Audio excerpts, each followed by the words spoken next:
Hello everyone and welcome back to our YouTube channel speed up study. तो आज से हम स्टार्ट करने जा रहे हैं हमारे स्टैटिक जीके की वीडियो सीरीज, जिसका आज है लेक्चर नंबर 1 और उसमें हम पढ़ने वाले हैं इंपॉर्टेंट डेज ऑफ जनवरी के बारे में, जो कि हम नेशनली और इंटरनेशनली दोनों ही तरीके से सेलिब्रेट करते हैं। तो चलिए ज़्यादा देर न करते हुए वीडियो को शुरू करते हैं। Let's begin. तो आज का इंपॉर्टेंट टॉपिक है हमारा इंपॉर्टेंट डेज इन जनवरी, यानी कि जितने भी इंपॉर्टेंट डेज हम जनवरी में सेलिब्रेट करते हैं उसके बारे में जानेंगे, और वो दिन हम सेलिब्रेट क्यों करते हैं, उसके पीछे का कारण क्या है, उसको भी हम अच्छे से डिटेल में देखेंगे। तो सबसे पहला दिन आ जाता है हमारा 1 जनवरी का, जिस दिन हम सेलिब्रेट करते हैं न्यू ईयर्स डे, जैसे कि आप सभी लोगों को पता है। एंड नेक्स्ट हम सेलिब्रेट करते हैं global family day. New years day celebrate क्यों करते हैं हम, क्योंकि जो हमारा ग्रेगोरियन कैलेंडर है, यानी कि जो इंग्लिश कैलेंडर है, हमारा जो ग्रेगोरियन कैलेंडर है, उसके हिसाब से हमारा जो न्यू ईयर है उसका फर्स्ट दिन होता है हमारा 1 जनवरी। एंड इसीलिए हम अपने नए साल की शुरुआत की सेलिब्रेट करने के लिए न्यू ईयर सेलिब्रेट करते हैं 1 जनवरी को। एंड इसी दिन हम सेलिब्रेट करते हैं ग्लोबल फैमिली डे को भी।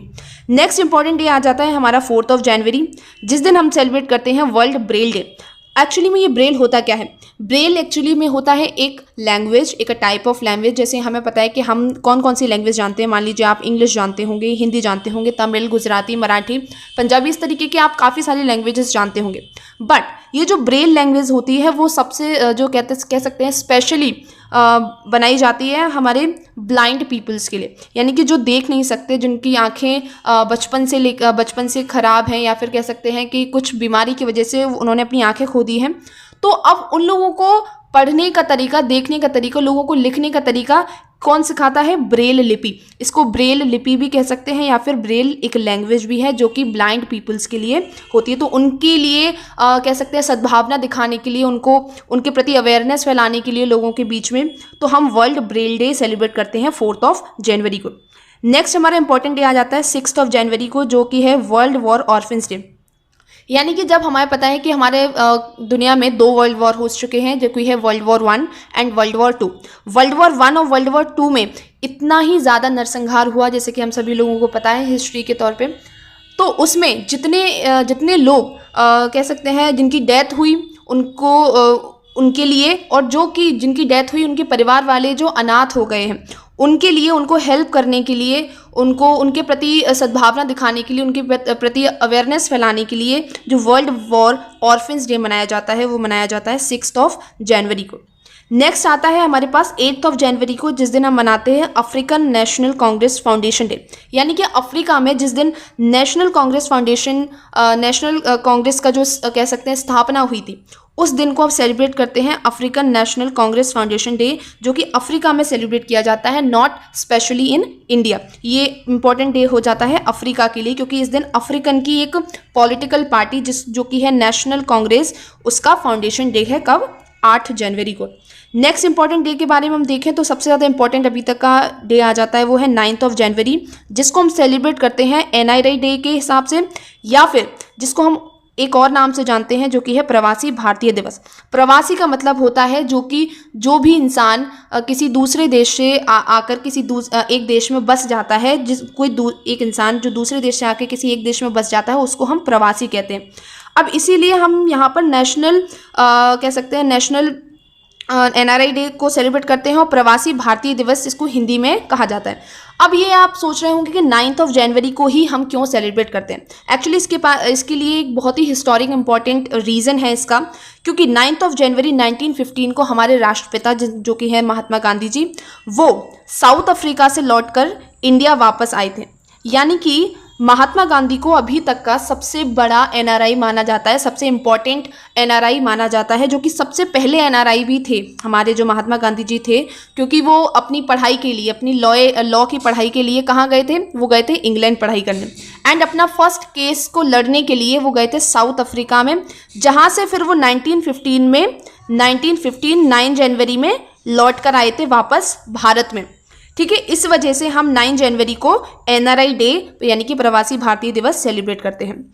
नेक्स्ट आ जाता है 10 जनवरी को, जिस दिन हम सेलिब्रेट करते हैं world Hindi day. World Hindi day हम सेलिब्रेट करते हैं हमारी जो 3rd मोस्ट पॉपुलर लैंग्वेज है, जो कि है हिंदी, उसको सेलिब्रेट करने के लिए और उसके प्रति अवेयरनेस फैलाने के लिए। ओके, इसलिए हम इसको करते हैं सेलिब्रेट वर्ल्ड हिंदी डे को। नेक्स्ट इंपॉर्टेंट डे आ जाता है 11th ऑफ जनवरी, जिस दिन हम सेलिब्रेट करते हैं national human trafficking awareness day. Human trafficking actually में क्या होता है, जब भी किसी जो ह्यूमन होता है, ह्यूमन को अगर किसी के द्वारा किसी को बेचा जाता है या फिर उनके पार्ट्स को निकाल कर उसका बिजनेस किया जाता है, उसको इंपोर्ट या एक्सपोर्ट किया जाता है, उस फिनोमिना को, उस प्रोसेस को हम कहते हैं ह्यूमन ट्रैफिकिंग। एंड इसी वजह से, क्योंकि ये एक इलीगल प्रोसेस है, हम ऐसा नहीं कर सकते हैं, इसीलिए इस चीज़ को अवेयर कराने के लिए दुनिया वालों को, देश वालों को हमने एक डे बनाया 11th ऑफ जनवरी को, जो कि किस नाम से जाना जाता है, national human trafficking awareness day. यानी कि इस चीज़ का हम अवेयरनेस फैलाएं कि जो ह्यूमन ट्रैफिकिंग अगर आपको भी कहीं दिखे तो आप डायरेक्टली पुलिस में कंप्लेन कर सकते हैं, क्योंकि ये एक इलीगल प्रोसेस है, आप ऐसा कर नहीं सकते according to the law. Next जो इसी दिन डे सेलिब्रेट होता है वो होता है नेशनल रोड सेफ्टी वीक। यानी कि 11 जनवरी से 11th ऑफ जनवरी से हमारा जो रोड सेफ्टी का, जो नेशनल रोड सेफ्टी का जो वीक है वो स्टार्ट हो जाता है। यानी कि हर हफ्ते, इस हफ्ते 11 तारीख से लेकर अगले 7 दिन तक हम लोग सारे नेशनल जो रेसिडेंट्स हैं ऑफ इंडिया वो सारे अवेयर होते हैं। ऐसे अवेयरनेस प्रोग्राम्स चलाए जाते हैं जिससे लोगों को रोड सेफ्टी के बारे में जानकारी मिले। पूरे सप्ताह कोई ना कोई ऐसा प्रोग्राम्स चलाए जाते हैं जिससे रोड सेफ्टी के बारे में लोग जानें, उसके बारे में अवेयर हो और अच्छी तरीके से जो रोड्स में गाड़ियाँ वगैरह चलाई जाती हैं, कैसे चलना है, वहाँ पर अपनी गाड़ियों का कैसे यूज़ करना है, रोड्स को कैसे तरीके से मेंटेन करके चलना है, वो सारी चीज़ें नेशनल रोड सेफ्टी वीक के दौरान लोगों को बताई जाती हैं। फिर एक थर्ड इंपॉर्टेंट डे आ जाता है 11th ऑफ जनवरी को, जो कि है death anniversary of Lal Bahadur Shastri ji. Lal Bahadur Shastri ji कौन थे? वो थे हमारे सेकंड प्राइम मिनिस्टर थे, जिनकी डेथ एनिवर्सरी यानी कि उनके मरणोपरांत उनकी जो डेथ एनिवर्सरी है वो मनाई जाती है। लाल बहादुर शास्त्री जी की, इनकी जो डेथ थी वो 11th ऑफ जनवरी को हुई थी उज्बेकिस्तान, ताशकंद उज्बेकिस्तान में। ओके, अब नेक्स्ट इंपॉर्टेंट डे आ जाता है national youth day. National youth day हम मनाते हैं स्वामी विवेकानंद जी के बर्थडे के दिन।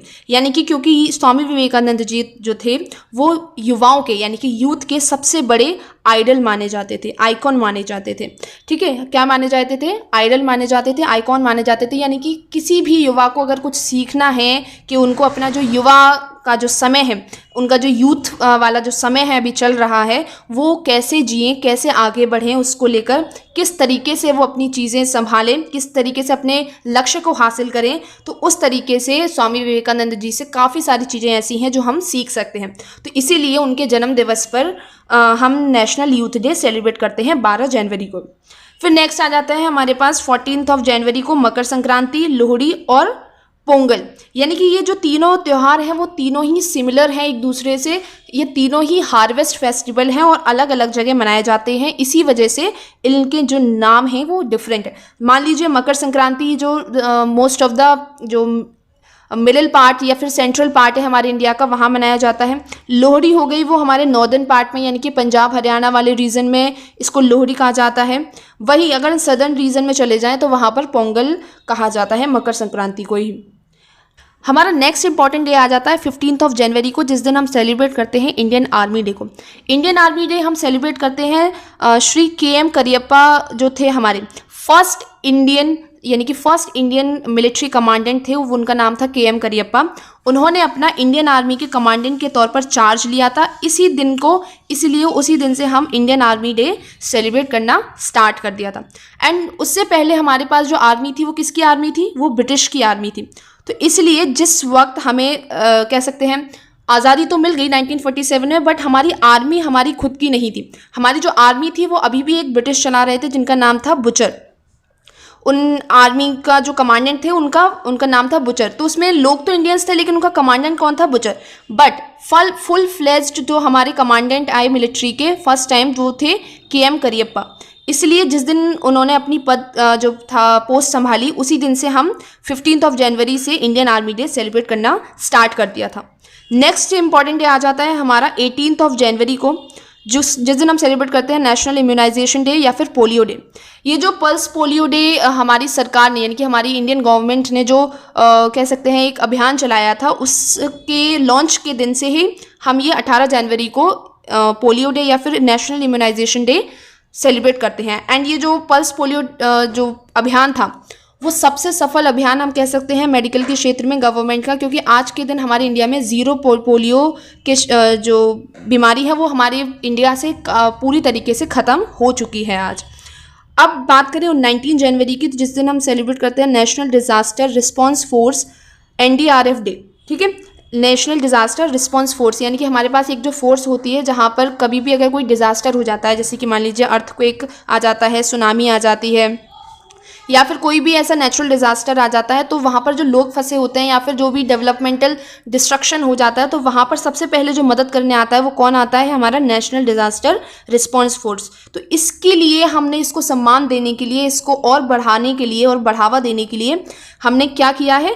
National disaster response force day हमने सेलिब्रेट करना स्टार्ट कर दिया है, यानी कि इसको हम शॉर्ट में कह सकते हैं NDRF डे मनाना स्टार्ट कर दिया है। कब से?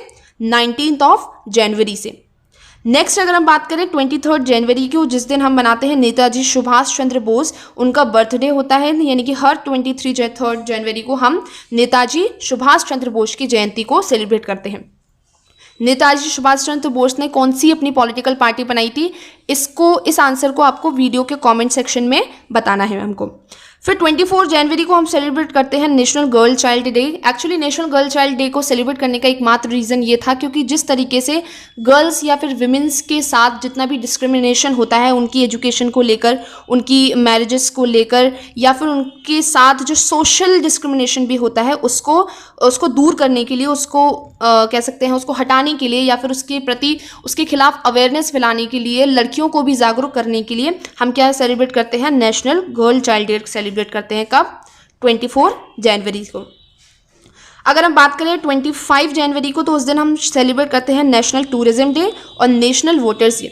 नेक्स्ट डे हम सेलिब्रेट करते हैं 26 जनवरी को, जो कि सभी को पता है रिपब्लिक डे ऑफ इंडिया होता है, यानी कि इस दिन हमारा देश गणतंत्र हुआ था, यानी कि जो हमारा इंडिया है, कॉन्स्टिट्यूशन ऑफ इंडिया है, वो बनकर तैयार होकर लागू हो चुका था। इसी के साथ साथ हम 26 जनवरी को इंटरनेशनल कस्टम्स डे भी मनाते हैं, यानी कि जो हम कह सकते हैं कि कस्टम ड्यूटीज़ होती हैं, जो टैक्स वगैरह होते हैं, उनकी अवेयरनेस स्प्रेड करने के लिए हम कस्टम डे भी मनाते हैं। क्या मनाते हैं? इंटरनेशनल कस्टम्स डे 26 जनवरी को। नेक्स्ट अगर हम बात करें 27 जनवरी को, तो हम मनाते हैं इंटरनेशनल हॉलोकॉस्ट डे या फिर इंटरनेशनल डे ऑफ कमेमोरेशन। ये दोनों एक ही दिन है, इन दोनों के नाम अलग अलग हैं। एक्चुअली इंटरनेशनल हॉलोकॉस्ट डे किस लिए मनाया जाता है? जर्मनी में जब हिटलर का राज हुआ करता था, वहाँ पर जो नाजी जर्मनी जिसको हमने कहा था, क्योंकि हिटलर कौन था? एक नाजी था।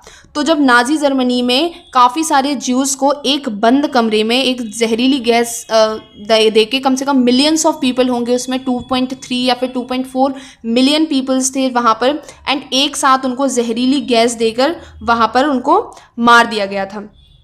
तो इसलिए इतना जो जीनोसाइड हुआ है, जीनोसाइड यानी कि अगर बहुत सारी बड़ी संख्या में अगर हम बहुत सारे मासेस ऑफ पीपल को मार देते हैं या फिर उनके ऊपर अत्याचार करते हैं, तो उसको हम जीनोसाइड कहते हैं।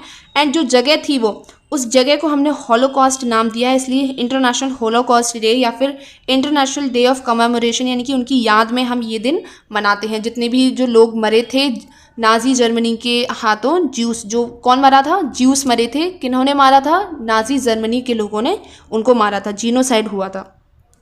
नेक्स्ट इंपॉर्टेंट डे की अगर हम बात करें तो वो है 28 जनवरी, जो कि है birth anniversary of Lala Lajpat राय।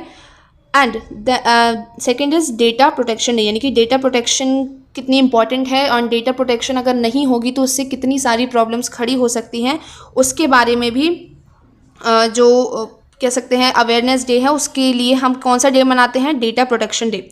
और इसी दिन हम birth anniversary of Lala Lajpat राय भी मनाते हैं। और इम्पॉर्टेंट डे 29 जनवरी को, जो कि है world leprosy eradication day. World leprosy day क्या होता है? वर्ल्ड लेप्रोसी डे एक लेप्रोसी एक बीमारी होती है जहाँ पर आपकी स्किन है वो डिसकलरेशन की तरफ जाने लगती है, यानी कि अगर आपकी स्किन अगर वाइट है या फिर कह सकते हैं स्किन कलर की है, तो आपकी स्किन थोड़ी डार्क होने लगेगी, ठीक है, डार्क होने लगेगी, या फिर रेड स्पॉट्स काफ़ी सारे आने लगेंगे। बहुत सारा ये जो बीमारी होती है वो किसकी वजह से होती है? बैक्टीरिया की वजह से होती है। बैक्टीरिया का एक्यूमुलेशन, उनका इकट्ठा हो जाते हैं आपके किसी भी बॉडी पार्ट में, वहाँ पर ये लेप्रोसी की जो डिसीज़ है फिर आपको हो जाती है। एंड ये जो डिसीज़ है वो एक क्योरेबल डिसीज़ है, but it is also a communicable disease, यानी कि ये छूने से भी फैलती है। तो फिर नेक्स्ट आता है 30th ऑफ जनवरी, जिसमें हम सेलिब्रेट करते हैं महात्मा गांधी मार्टिरडम डे या फिर मार्टियर्स डे, या फिर इसको हम कह सकते हैं शहीद दिवस, क्योंकि 30 जनवरी 1948 को ही महात्मा गांधी जी का असैसिनेशन हुआ था। असैसिनेशन यानी कि गोली मारकर उनकी हत्या कर दी गई थी। किसके द्वारा? नाथूराम गोडसे के द्वारा। कब? 30th ऑफ जनवरी 1948 यहाँ पर गांधी जी की जो है वो गोली मारकर हत्या कर दी गई थी। तो आई होप आपको ये जो इंपॉर्टेंट डेज हैं आपको समझ में आए होंगे अच्छे से, एंड आपने जो इंपॉर्टेंट डेज है वो खुद से भी कॉपी में नोट कर लिए होंगे, नोट्स बना रहे होंगे। आगे भी इसी तरीके से स्टैटिक जीके की काफ़ी सारी वीडियोस आने वाली हैं, तो प्लीज़ बने रहिए हमारे चैनल के साथ and do subscribe, do like this video, do share this video with your family and friends, and thank you. Till then, good bye, we'll meet soon in the next video.